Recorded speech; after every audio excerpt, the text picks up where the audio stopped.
Good evening, and we start tonight with a truism.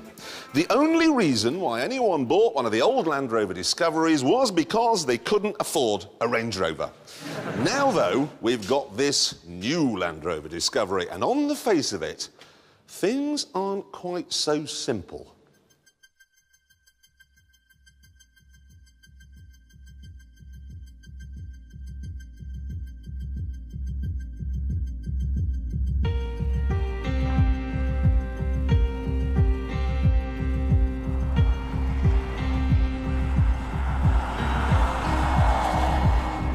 Let's go through the headlines first. With 7 seats, it's more practical than a Range Rover. It's bigger than a Range Rover, more powerful than a Range Rover, faster than a Range Rover, and with prices starting at £27,000, it's quite a lot cheaper than a Range Rover as well. It all sounds great, but if you dive behind the headlines, the story's less rosy. First of all, it's a lot bigger than the old Disco, as you can see. But with the back seats in place, the boot is not what you'd call commodious. As a family car, then, this is beaten by the Volvo XC90, which, incidentally, is a lot cheaper.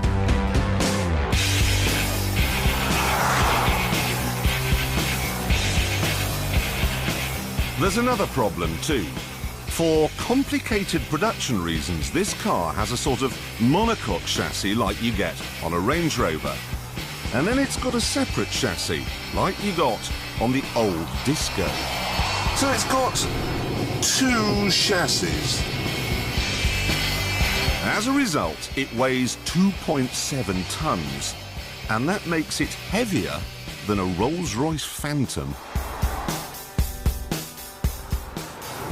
It's so heavy that if you were to load it up with stuff and then hitch up a trailer to the back, technically, you'd need an LGV licence. And then there's the performance to think about. I've got a turbo diesel engine in this one. It's from Jaguar, and it's brilliant, very smooth and very refined. But putting it in a car this heavy is a bit like trying to move the moon out of orbit using the motor from a food blender. Put your foot down and, come on, kick down. It doesn't really happen.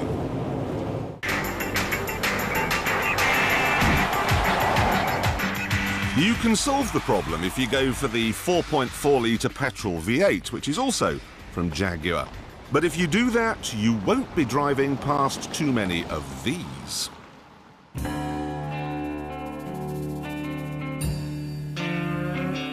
I don't want you to get the impression, though, that the new Discovery is a bad car, because in some ways, it's very good.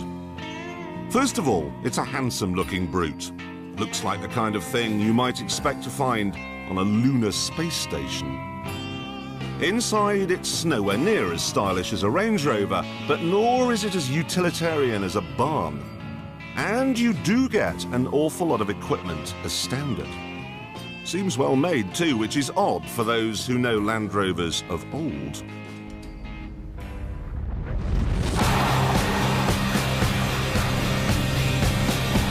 On top of all this, it's really not bad to drive. I mean, it's not as luxurious, let's say, as a Range Rover, but for something this high, it doesn't roll in the corners as much as you might think, and the ride's exceptional. But then, of course, it would be, because it's got 2 chassis. It doesn't go over bumps, it just flattens them. Poof.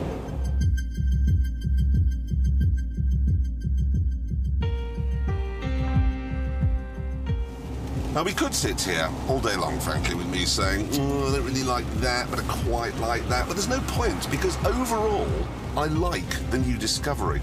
I like the way that it no longer feels or looks like the Range Rover's rather stupid rural cousin. And yet it still feels like the real deal. It may end up being used in Shepherd's Bush, but unlike most of the other Chelsea tractors you can buy these days, it feels like it could also be used by shepherds. In the bush. In fact, Land Rover are adamant that despite the air conditioning and the thick carpets, this car does work on the rough stuff. To find out whether it really does work off-road, I've come up with one hell of a challenge. See, I'm going to try and drive this car to the top of that mountain. And no one has ever driven a car up there before, ever.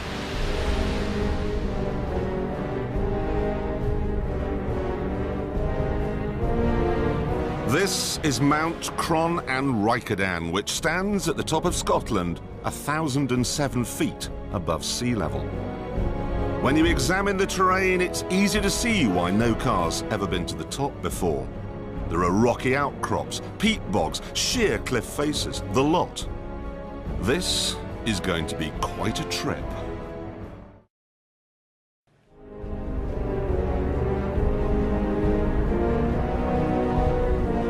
I'm going to try and drive the Discovery to the top of this 1,007-foot mountain near Cape Wrath at the top of Scotland. No car has ever been up here before.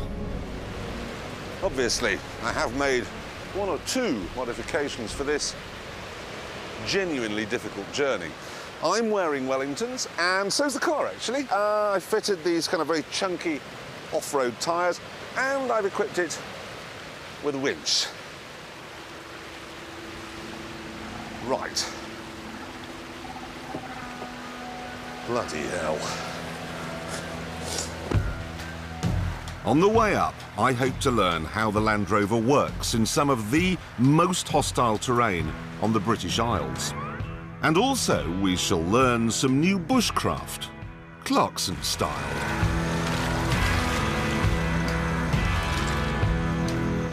Ray Mears keeps telling us that we have much to learn from ancient tribes from around the world, but you know what? I think they have more to learn from us.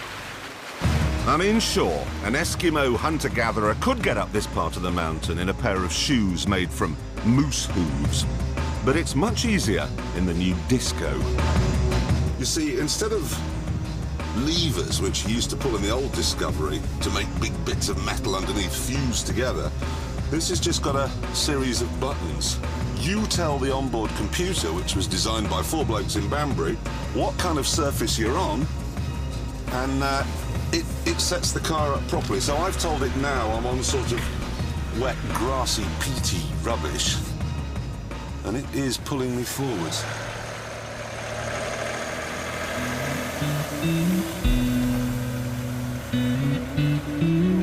So now I've got kind of rocks. So what I'm going to do is put it onto rock crawl, which is that one.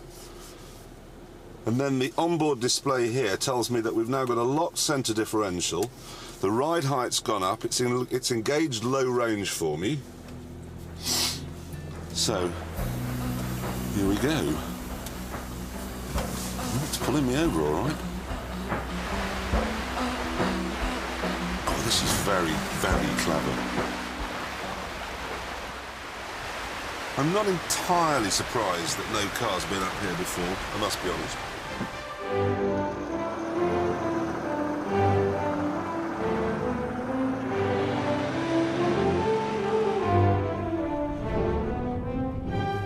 I want a peat bog setting.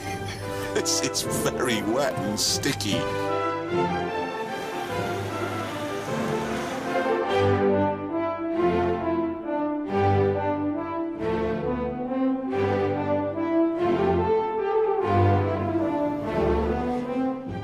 Now, there are a couple of issues at this point. First of all, have you ever seen a view as spectacular as that one? Apart from that one, obviously, over here, look. That one there. Or that one, maybe, with the sea in it. But more important, have you ever seen a slope as vicious as that? There's the summit, look. How the hell am I going to get up there?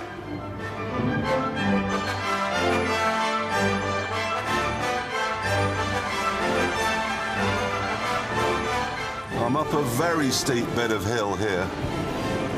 Now, This is something I wasn't expecting. I appear to have arrived at an enormous valley. I just thought it... Oh, blast! This is so depressing, going back downhill again.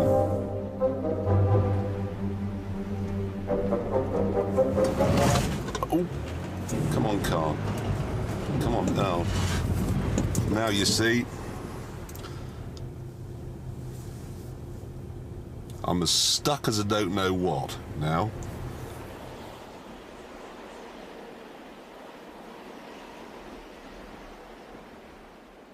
Of course, being a well-prepared, modern, 21st century sort of guy, I had this winch fitted. All we have to do, pull this cable out and attach it to a tree. Oh, bugger. So, what Shackleton would do at this time is row halfway across the South Atlantic to get help. What I prefer to do is use one of these. Hi, yeah. Help. In touching the void, the injured climber stays alive by sucking moisture from the rocks. It's a...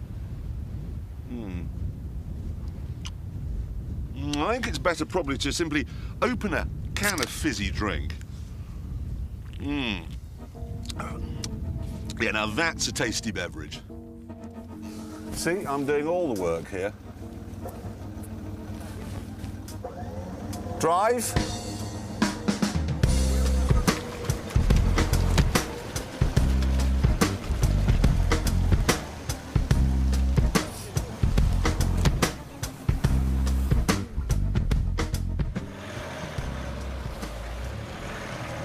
Of course, you might be thinking, why on earth are you doing this? I'm never going to drive my car over a Scottish mountain. Thing is, though, this watch, OK, that goes to 1,000 feet. And I'm never going to take it down. I'm never going to go to 1,000 feet. But it's nice to know it's OK when I drop it in the sink.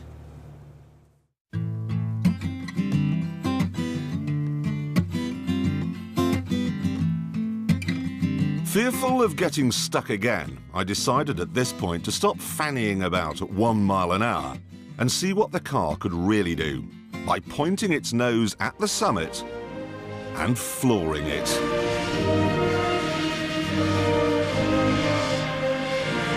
The results were spectacular.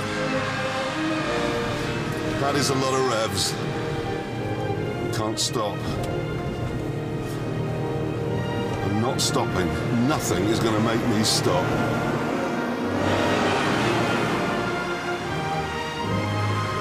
What this car does is bring civilization and comfort to bits of the world that would otherwise be difficult and inhospitable.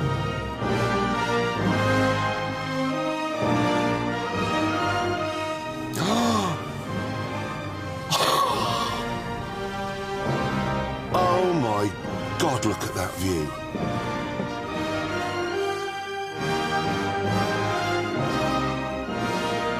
No car has ever been up here before.